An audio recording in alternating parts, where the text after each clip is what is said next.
അപ്പോൾ നമ്മളിതാ പാലക്കാട് കുഞ്ഞുപ്പാൻ്റെ വീട്ടിലെത്തിക്കാണ്. കുറച്ച് മാസങ്ങളായി എല്ലാവരും ഒന്ന് കണ്ടിട്ട്. പിന്നെന്താ അവിടെ എത്തിക്കഴിഞ്ഞാൽ നമുക്ക് വീണ്ടും ഫോട്ടോസ് എടുക്കുക എന്നുള്ളതാണ് ആയിരുന്നു ഞങ്ങളുടെ തറവാട് ഉണ്ടായിരുന്നത്. ഇപ്പൊ തറവാടെല്ലാം പൊളിച്ച് ഫുൾ അവിടെ കാടായി. ഇത് എൻ്റെ കസിൻ ഹസ്നയാണ്. ഞങ്ങളുടെ പെരുന്നാൾ എന്നൊക്കെ പറയുമ്പോൾ നമ്മൾ ഒരുമിച്ച് കൂടിക്കഴിഞ്ഞാൽ കുറച്ചധികം ഫോട്ടോസും കാര്യങ്ങളും എടുക്കുക, ഫുഡ് കഴിക്കുക, അത്രേ ഉള്ളൂ.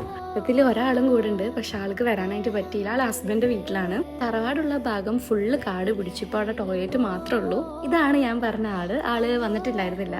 പിന്നെന്താ ഫോട്ടോ എടുത്തു കഴിഞ്ഞാൽ നെക്സ്റ്റ് നമുക്ക് ഫുഡ് കഴിക്കാന്നുള്ളതാണ്. പിന്നെ ഫുഡും കഴിച്ചു, ഞാൻ ഡ്രസ്സൊക്കെ ചേഞ്ച് ചെയ്തു, എന്നിട്ടൊരു പൈനാപ്പിളൊക്കെ കഴിച്ചു, എന്നിട്ടൊരു ഉറക്കൊക്കെ പാസ്സാക്കിയപ്പോഴേക്കും നമുക്ക് പോകാനായി. ഇനി നമ്മൾ അടുത്തതായിട്ട് പോണത് എൻ്റെ ഒരു മൂത്തുമാനെ കാണാൻ വേണ്ടിയിട്ടാണ്. ഈ ഒരു പാലം കടക്കാനായിട്ട് എനിക്ക് ചെറിയൊരു പേടിയുണ്ട്.